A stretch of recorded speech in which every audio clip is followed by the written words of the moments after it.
Welcome to the Millennial Body Image Project, where we dive into the unique and messy body image journey that continues to shape our generation. We're here to flip the script on toxic wellness culture, challenge weight stigma, and tackle the intersectional forces that shape how we see our bodies and our health. Because your body is not a problem to be fixed. Anyway. Perimenopause. Stress or thyroid? It's stress. Dude, guys, how could it not be freaking stress? Look at the world right now. Every right's getting taken left and right. Everything is every day. It's mass chaos. You guys think this is perimenopause just because you got a couple kids and you might be 35. But yo, guys, I think this is stress. Stress and. So perimenopause related issues and questions every day, every week with our clients, right? Because of the demographic that we generally work with. And we get a ton of questions about perimenopause in general. So it's kind of like, you ask, we answer. We love doing topical things. So we wanted to open the conversation to start talking about perimenopause because obviously you can't talk about perimenopause in one episode. I'm sure there are entire podcasts that talk about perimenopause and menopause. So 100%. we wanted to start this off by talking about if you are getting targeted for this, probably means that you're within the age range of, hey, maybe it's perimenopause, maybe it's not perimenopause. We don't really know. So we wanted to talk about how do you know if you are in this range and if you're one of these people who's starting to question or whose providers are starting to question or push off symptoms as, oh, maybe this is perimenopause. Something to consider. We're going to talk about symptoms. We're going to talk about hormone levels. And we also want to do a little bit of a disclaimer here of this nor any of our episodes is with the intent to make you distrustful of the medical system, because I think there's a lot of that discourse going on right now. We don't need any more of that in the world. Right. And it is very easy to feel distrustful of certain organizations and, let's say, conglomerates right now. So this is more about if you feel like you're not being heard by your provider, here is how to advocate yourself, be armed with information, and potentially find a new provider, right? Because when you're going through the perimenopause transition or wondering if you are or if you're menopausal or postmenopausal, it's a very confusing time. And just like when you're first getting your period, you don't get a lot of information of what is this quote unquote supposed to look like, what this could look like for other people. This isn't really something that's very widely talked about unless you talk about that with your girlfriends or with your any other female figures in your life. So we want to bring some clarity and open the conversation. And we know there are going to be questions about this as well. Email us, message us on Instagram. You can obviously find us on Patreon. We're going to start digging into it. I think one of the things, too, that I want to mention also is yes to everything you said, of course. I think one of the things, too, that is really hard right now, because it's hard to not mention the political climate of things, is that part of the reason that's going to make this more challenging moving forward is that there's already very limited research and understanding of female bodies in perimenopause. And now you can't. And now they literally aren't even funding stuff like that. And they're taking away that research so that people are becoming less informed. So it makes sense that you might be seeking out information in places where you're like, oh, is this right? Is this not right? And we want to help you by finding a source that can help you kind of discern what's real and what's not real. And I wanted to say that part of what spawned this whole episode was that I was getting targeted with so much stuff. And I remember talking to my mom about it, and I just turned 40 in January. We're recording this in February. But I was talking to my mom about it a while ago, and I was saying something like, I'm getting all these targeted ads for perimenopause, and I was feeling kind of like low energy. My body was changing. I didn't really know what was going on. I'm like, what is happening? I was having weird joint issues and all kinds of weird stuff, all kinds of weird symptoms. And I remember saying to my mom very casually one day, I wonder if maybe this is perimenopause. And my mom said, don't even say that. And I remember saying, Mom, why? And she said, that is the new female hysteria diagnosis. She goes, everybody's in their mothers getting diagnosed with perimenopause. And most of the women that are getting diagnosed with perimenopause are women with young children who are working like crazy, who have all this stuff going on. And she was saying when she was growing up, if you were stressed or overwhelmed in any way or anything was happening, you were diagnosed with having female hysteria. And she was like, that's like the new thing. That doesn't necessarily, it's a very extremist, like very protective mom vibe that came on from her. But I really appreciated it at the time because it was really easy to be able to say maybe something's wrong with me versus, oh no, there's something in the system like this. We've seen this before in history where this is happening. And my mom was like, I just really think that you don't have enough of the things to make it seem like you're actually headed towards menopause. And she's like, that'd be really unlikely to be the scenario. And so she was like, I just want you to know that how you're feeling is how lots of women have felt long before you. And they were told different things. And a lot of it, she was just saying, you have 2 young kids. Life is overwhelming. There's a lot going on in the world that's overwhelming. And so it was really helpful for me for her to be like, wait a minute, Christina, you're getting a lot of ads. Of course, you're feeling like maybe this is me. Maybe this is the answer to some of the stuff that's been going on. And her response was really helpful for me to be like, wait a minute, am I just getting targeted and I'm being sold all this stuff? And now I'm wondering if it's real or not. And I think a lot of us can relate to that. Yeah, well, the other thing to keep in mind is like how smart these algorithms are, Oh my right? gosh, So crazy. one thing that I always try to keep in mind for me and for you and for other practitioners is that we are constantly looking things up, looking up different studies on behalf of our clients. So whether that's like a very rare autoimmune disease, of course, perimenopause resources, we're looking for people to give more resources, give more information and other stuff like that. So then you start to wonder, and I see this directly, right? Because I will be researching things that have nothing to do with me, and then I'll get targeted products and ads and stuff for it on Instagram and other places. And I'm like, whoa, I Googled this one time and now I get 27 ads about it. But so that's something to think about as well, is even if you had a question of, oh, is X a symptom of perimenopause? Even if you have no inkling whether or not you are in perimenopause, you might start getting ads for that. So in terms of like information literacy, just something to keep in mind. Also, too, another thing to remember, too, is so many of these types of symptoms that are elusive or not like tangible are associated with lots of different things.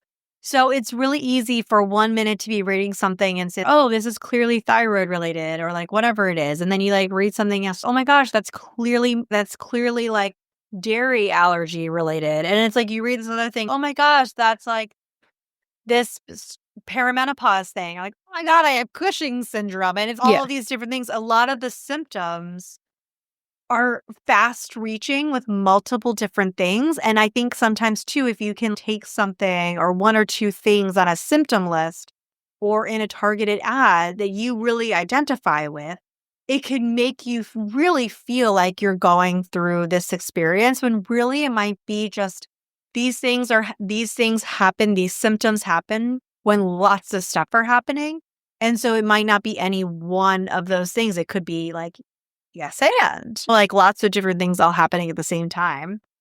So I think it's really important to get some education about what is perimenopause. Do we even know what perimenopause is? What is how do we define it? What are the symptoms? How do we even have a proper identification of this? And these are the things that we want people to hear and know about, because I think a lot more of us are getting targeted for this type of thing and wondering if this is what is impacting us. And that doesn't mean that your symptoms aren't real or valid or need to be addressed. It just doesn't necessarily mean that this is the thing that's doing it always. Yeah, and it's really easy to fall into one confirmation bias with perimenopause and then to feel like, oh, this is definitely the thing that's going on if you have something that you suspect confirms it, right? So let's say, because I've seen this happen before, is you suspect that you're having these types of symptoms that you think might be related to perimenopause. And so then you get some supplement off of wherever. This is no shade. This just happens all the time, right? It's some kind of hormone balancing supplement, right?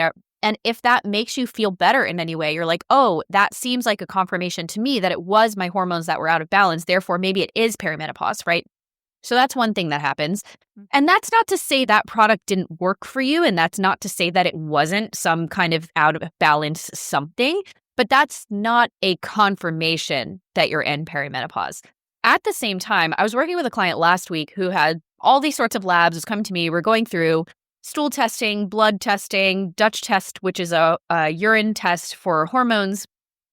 And their estrogen and progesterone levels were like bottomed out in what the Dutch test considers to be postmenopausal ranges. This person, age-wise, you would not assume would be postmenopausal. And so we were going through their medications and going through other things. And they're like, oh, I'm on birth control. And I was like, whoa, hold the phone. First of all, here's a little PSA. If you're on hormonal birth control, don't waste your money to do a Dutch test, okay? Because what estrogen and progesterone, what is happening to them when you're on hormonal birth control is it's giving you, aside from when you're on the placebo pills, you're experiencing and being given the same level of hormones for those 3 weeks or however long your pack is, right? What that looks like on specifically the Dutch test and blood testing is that your hormones are going to be exactly the same the whole month. And with a Dutch test, you're doing 4 to 5 urine samples over a 24-hour period or over the 30-day period. But you definitely shouldn't be doing the 30-day one if you're on hormonal birth control, because what happens is it looks like on the Dutch test, your hormone levels, specifically estrogen, its metabolites, and progesterone are going to be bottomed out. So this person had a suspicion that they were in menopause at minimum because their estrogen and progesterone levels were super low. Their testosterone was fine.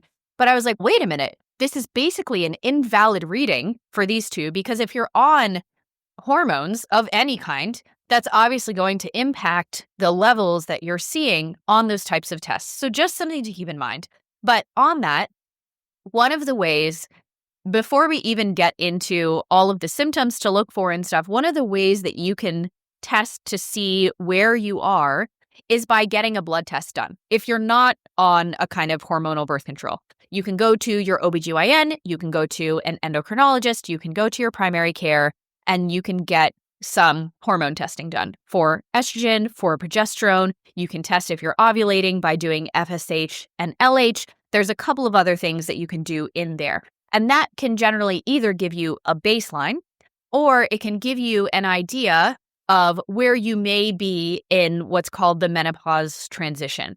However, it's important to do this around the same time in your cycle because your cycle fluctuates every Yes, your cycle is fluctuating every day and your hormone levels are changing week to week if you're not on hormonal birth control or even the copper IUD.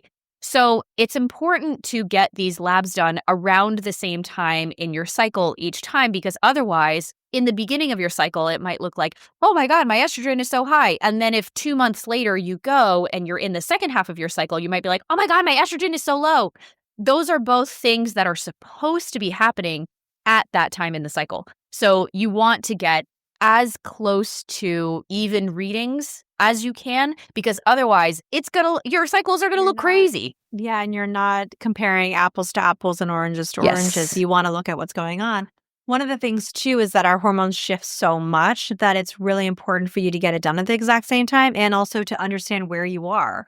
So if you're someone who doesn't really know where you are in your cycle, this can be really confusing, too, and not really give you that much insight.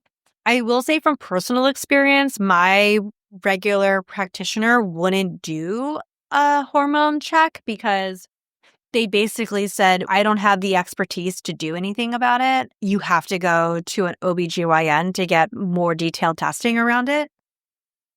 That's another question that you can then ask. You can at least ask them to take a look at your testosterone or something just to see, but another lab to get as well. When you're looking into potential, is this perimenopause? Is this stress? Is this my thyroid? What is going on here? That it's really important to know that your thyroid stuff mimics perimenopause symptoms. Like we were saying originally, they're very similar in like the way that the presentation can come up. And so sometimes there can be an overlap with maybe a thyroid dysfunction or something like that. So it's really important for you to check into that too. If you are experiencing these things, you're getting targeted this stuff and you're wondering like, oh my gosh, maybe this is happening for me too. It's a good time to ask your practitioner to look at your TSH, your free T4, your free T3, any thyroid antibodies, things like that, and get like a full thyroid panel. Although sometimes that's a fight to get to, but Well, I was going to say that's something that you're going to have to be insistent about, because a lot of the time when we as women get into our late 30s, early 40s, even 50s, like all over the place, they'll be like, oh, if you have gained weight, if you have these types of other perimenopause symptoms that we're going to go into, they may be like, oh, sure, we'll check your thyroid, but they'll only run one, maybe two markers if you're lucky. And that's not enough to give us the full picture of, is this a primary thyroid issue? Meaning, is there an issue with the thyroid itself? Or is it something else that is affecting the thyroid and causing it to underproduce, let's say, certain hormones? Because the thyroid is extremely sensitive to everything that is going on in your body. And so if you are under, I don't know, massive forms of stress because the world is on fire and you also have all of your personal things going on, then you could have experience of what could be considered subclinical, aka it's not showing up, it's out of range by the lab, what's called secondary hypothyroidism, which means there's not an issue with your thyroid proper, but there's an issue upstream that is causing the thyroid to almost impact its function in a way that is showing up in the body as hypothyroid type symptoms, even though there's not necessarily an issue with the thyroid gland. yeah. I think that's something that a lot of people don't really realize and don't understand. And it makes it really confusing because, again, like I said, it's almost like you need a Venn diagram between the signs that you might be in it, various different things, and they all are intersecting, right? So signs that you might be in perimenopause or having a thyroid issue or stress could also impact all these things. Could be irregular cycles, right? Is your cycle irregular now? Is it shorter, longer, heavier, lighter, or is it gone altogether? What's going on there? Is that perimenopause, stress, your thyroid? Is it PCOS? We don't know. Like, we don't have enough information yet. But it is guidance and information for us to say, okay, here's the places that we can start to look about what might be impacting that. Am I having hot flashes and night sweats? Okay, what's going on with that? Am I postpartum? That's also something that can happen too. Like, all of these different things can play into it. Am I having sleep disturbances? What's going on? Am I having increased stress and anxiety and mood swings? Am I having brain fog is another thing? Are there changes in my libido? Think about all of the different things that can impact your libido and all of the different places where it shows up, right? It's not just in perimenopause. We see that in thyroid stuff. We see that in stress stuff. We see that in PCOS. We see that in anything that has a downstream effect in our hormones. Any kind of weight fluctuations, things like that, things can be changing. Digestive changes, bloating, gas, constipation, diarrhea, all of those can be linked to a number of different types of things that are going on. Joint pain, muscle stiffness, things like that, increased cravings, all that stuff can also be part of that too. And also then, again, if we're looking more in an anatomical standpoint, there also could be pelvic floor stuff happening or vaginal dryness, things like that could be impacting that and also could be part of perimenopause. But that's also stuff that we see postpartum. Did you have a kid 4 years ago and you never saw a pelvic floor PT and you're having this stuff and now you think that you have perimenopause? It might actually be the need for pelvic floor health. And so I think it's really important to play around with all of these different aspects and know how each of these are, like, all of the symptoms can mimic each other and can be seen in multiple different places. And I think anything that is hormone related or you think that's happening from a hormone perspective, I really loved how you said, Dana, about how paying attention to the downstream effect and the subclinical hypothyroidism. I think one of the things too that I always say and think about with my clients is how the body acts in hierarchy.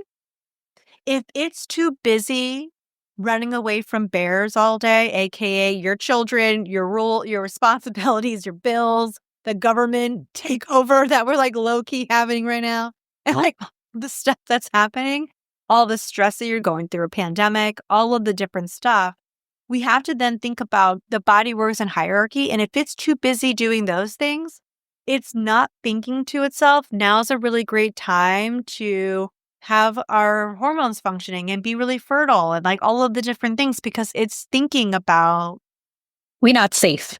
we're not safe right now, right? And so it's really natural for women when we're going through stressful periods of time or stuff happening or there's a lot going on that we will have very clear hormone-related symptoms associated with a lot of different health issues, I guess would be the best way of describing it, or different types of things that are coming up.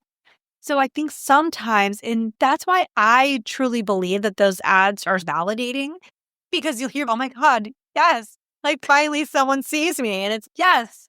But this is fast reaching. And no, it's not likely that the subscription-based hormone supplement is really the root of all of the support that you need. There's multi-layers. Right. And so that's something to bring up as well is a lot of these different hormone supplements that are on social media in particular, they do target the symptoms that you're experiencing. However, they're not targeting where those symptoms are coming from. And so here's where the confirmation bias can come in. Is say you take this hormone, whatever, and you're like, oh my gosh, my symptoms are better. My cycles are more regular. I have more energy, whatever it is that you're experiencing, right? When you go off that supplement, if the symptoms come back, it's not because the supplement was fixing things. It's because the supplement was helping with the surface level symptoms that are going on as a result of something deeper that is happening. Whether that's the outside world, there's some kind of internal hormonal imbalance or trauma or so many other things that are going on. And so what we recommend is, one, start tracking your own data. So if you have a sneaking suspicion that something is going on, track your cycles, preferably somewhere that cannot be tracked itself. So, for example, we all used to track in little calendars, paper calendars, wherever you want to track it, right? Just be careful with your data, more important than ever, but track when your period starts. Track, if you really want to get into it, if you're looking for fertility things, track your cervical mucus. You can track that to see. You can track your basal body temperature. This is really getting into more fertility stuff, right? But track when your symptoms are happening throughout the cycle. So typically, if you experience premenstrual symptoms, so like PMS, right? So if you have breast tenderness, if you have headaches, if you have GI changes, if you have abdominal cramps, if you have any of the things that commonly happen pre your period starting, track when those are happening. Because sometimes you might notice that there are different deviations from your typical symptoms and when they're coming up. And that's helpful data to know because if you make your way to a provider and you can give them concrete data of my cycles are getting wonky, right? This one was 30 days, this one was 45 days, this one's 55, and then we're back to 30. And then we have this, and then we have this. And I'm also experiencing a handful of the symptoms that Christina was talking about before. You can give them that concrete data and say, this is why I would like to get X, Y, and Z tested. And if for whatever reason they're not willing to test it, then it might be, if you really feel compelled to get that data, you're going to have to get it somewhere else. Because unless you can connect your provider with another provider that you're seeing that can then give them a valid reason or what they view as a valid reason to like, hey, we really need this testing, they might not run it for you. And so then you might need to go to a different practitioner, whether that's your OBGYN, endocrinologist, or something, and start to say, hey, here's the data that I have. I would love to get this done. This time can also be really frustrating because it feels like you're in limbo and it feels like you're constantly searching for answers. And sometimes people are not hearing you or it feels like people are not listening to you. And that's why tons of people fall into I'm just going to order that hormone supplement because that's a lot easier than trying to find a new provider and trying to get some blood work done and me not knowing how to interpret this blood work and then probably trying to find another provider to interpret this blood work for me. And it's all just so confusing. I would rather just order this thing off of wherever. And That is way easier. And if it helps you, I was actually going to say one of the things that I think is important to think about too is to decide on the degree in which you care. And sometimes when we're going into our practitioners and we're going down this road, does it really matter, or are we really looking for symptom management anyways? And so you can actually, I think that's what one of the most frustrating things sometimes with going to a practitioner is that they ignore symptom management and are only looking for a diagnosis. And so I think it's really helpful to work with people who are going to help you with, yes, a diagnosis can be really helpful for getting me the care that I need. But then at the same time, sometimes it's pre-diagnosis, but my symptoms are still very real. And we want to have symptom management happening at the same time. So yes, it's important to know your data, know your information, understand what's going on, get in touch with your body, know all the things that are happening so that you can go with information and saying, no, I've been tracking this and my cycle's all over the place. Or that's at least enough information for them to say, oh, we should probably get you in with your OBGYN or an endocrinologist to get a little bit more extra data. Because that is odd. That's unusual to have that happen. And then for me, the other thing is what's really difficult, what's really hard is when you're stuck in this place, like you were saying, Dana, with this limbo aspect of things too. It's really hard because the information that's out there in and of itself, other than just like the supplement type stuff, it's eliminate this, do this protocol, do these exercises. This is the way you're going to manage all this stuff. Here's what you need to do. And that in and of itself is overwhelming, and then all of that stuff too stems from this obsession with our weight, feeling like we need to manage ourselves. We need to drink the fountain of youth, like we cannot age. There's like all of these things that go in there and it triggers a lot, right? The targeting stuff is very triggering for women, or not, maybe triggering is not the word, but like very emotionally manipulative because it taps into these parts of ourselves. Like, yes, I am in my 40s, but I still feel like young and desirable and fun, and I want to do stuff, and I want to have the energy to go and do stuff. Is this what it just means to be older? And feeling a little bit like that's not how I want to feel. And then that can make us become more emotionally attached to certain outcomes, more emotionally manipulated by ads and targets and things like that.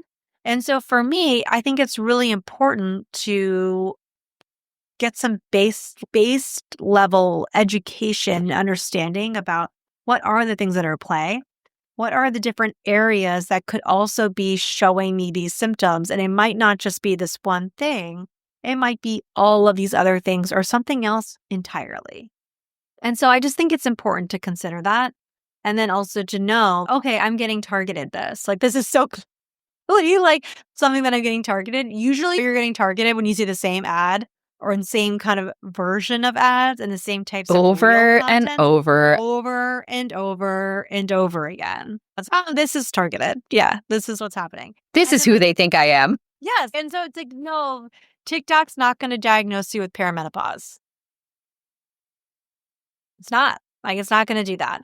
And so what do we do from here? What are the things that we do to support ourselves if we are having these symptoms? We don't really know what's going on and we want to get some answers.